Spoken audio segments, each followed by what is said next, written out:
It's going to be fun. It is recognized that you have a funny sense of fun.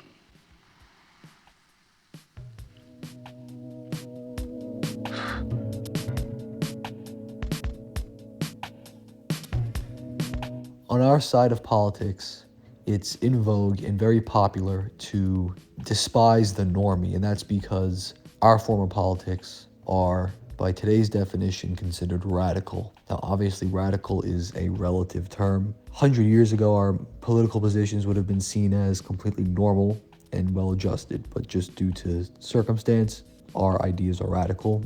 And because of that, most people are what you would call a normie. The average person, by definition, the normal kind of person you run into, is a normie. They don't really have an interest in politics, or if they do have an interest in politics, their opinions are very reflective of the times we live in and very moderate, not very well thought out even.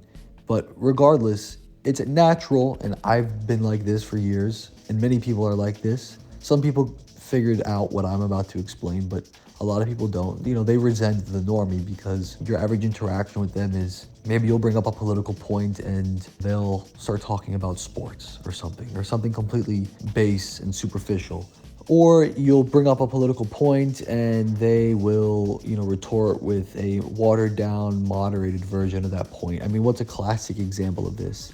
A classic example of this would be, I think that our country should remain 90% or more, 99% at the very least, white, or I think that European nations should retain their ethnic heritage that they've had for thousands of years, and even before they were unified in a proper civic sense of a country. Then they'll say, well, race doesn't matter, culture matters, or whatever. And then they have a very milquetoast, less radical form of politics. Now, that's maybe the extent to what the right-wing normie type would agree upon. But in general, normies don't really care about politics. And a lot of people resent this. I think that's a good thing that they don't care about politics, because we honestly need less people trying to give their opinions and their takes on politics, because most people aren't smart enough or qualified or educated enough to really know what's going on.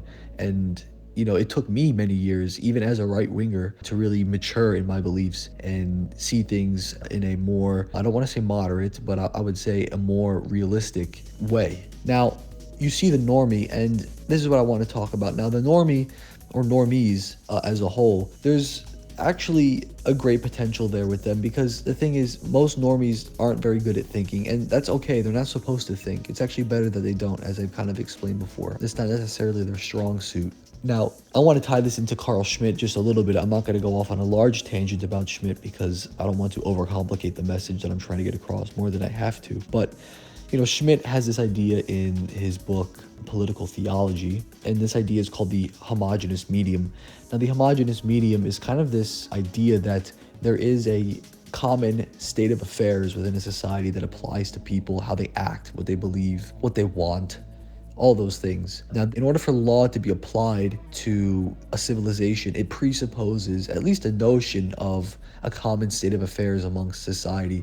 Because in order to create a law, you have to be able to actually understand what it is you're imposing the law upon. It would kind of be ridiculous to create a law that doesn't apply to the society you live in, because the law would not have a function whatsoever. So, that being said, I think you need to see the normie. Obviously, the normie transcends every individual normie. And when I say normie, I'm obviously speaking in a collective sense. You need to see them as a sort of prime matter, a sort of amorphous force that can be changed and manipulated to the wills of a vanguard or of a sovereign sort of group of people holding power that could influence them. Now, in the most raw sense of that would look like, the state propagandizing the population to believe in the will of the state. That's obviously sort of a very vulgar way of looking at it. I think it actually goes beyond that, because in order to get state legitimacy or have your state be legitimate, you kind of need to tap into the psyche of the crowd. And you can watch my video on the psychology of crowds to kind of understand what I'm talking about. But you really need to tap into the emotions of people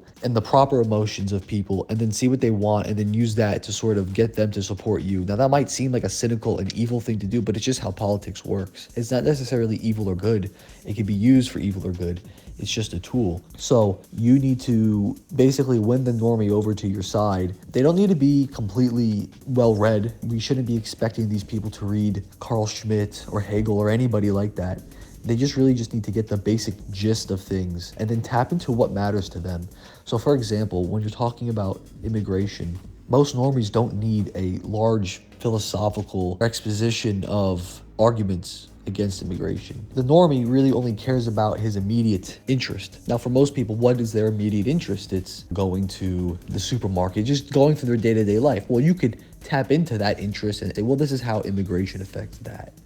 Once you do that, then you've sort of shifted the normie over to your way. And, that normie could also easily be shifted over to the side of the opposition by saying, well, if you support this, it's hateful. And naturally, people don't want to be hateful people. They don't want to believe that they believe in something that's hateful, therefore immoral.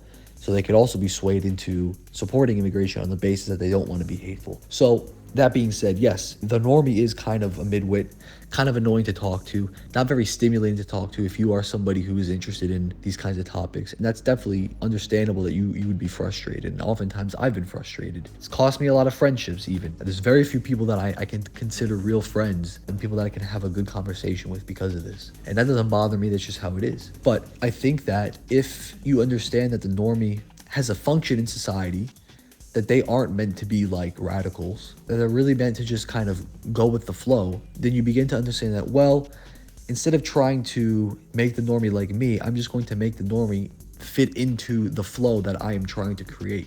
That's sort of the mental shift I think a lot of people on the right need to have. And I think a lot of people do have that. A lot of more mature people in like real life movements who have a voice understand this. But I think for, self-described chuds out there who struggle socially, and usually these are people my age who are in their early 20s or they're 18 or early to mid 20s. I think you just need to understand that the normie has a place in society, and if you resent them, you're kind of an idiot because you're not understanding that they have this function and they always will have this function. It's just a matter of trying to get them to do their function or conform to their function in the way that would be beneficial to our interest.